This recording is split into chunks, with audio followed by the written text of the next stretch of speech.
চট্টগ্রামের লোহাগড়ায় বৈষম্যবিরোধী ছাত্র আন্দোলনের আহ্বায়ক হাসনাত আব্দুল্লাহ এবং নাগরিক কমিটির সদস্য ও জুলাই শহীদ স্মৃতি ফাউন্ডেশনের সাধারণ সম্পাদক সার্জিস আলমের গাড়িবহরে থাকা একটি প্রাইভেট কারকে চাপা দিয়েছে ট্রাক।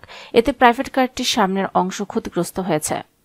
বুধবার সন্ধ্যা 7:30টার দিকে চট্টগ্রাম কক্সবাজার মহাসড়কের চুন্তি ইউনিয়নের হাজী রাস্তার মোড়ে এই ঘটনা ঘটে। চট্টগ্রাম আদালতের আইনজীবী সাইফুল ইসলাম আলিফের জানাজা ও কবর জিয়ারত শেষে ফিরছিলেন তারা।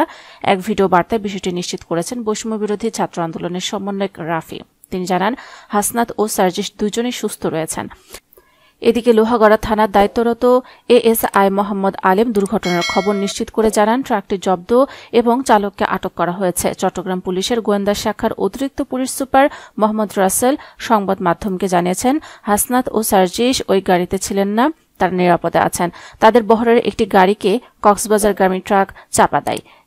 এতে কেউ হতাহত হয়নি, তবে গাড়ির সামনের অংশ ক্ষতিগ্রস্ত হয়েছে। ট্রাক চালককে আটক করা হয়েছে।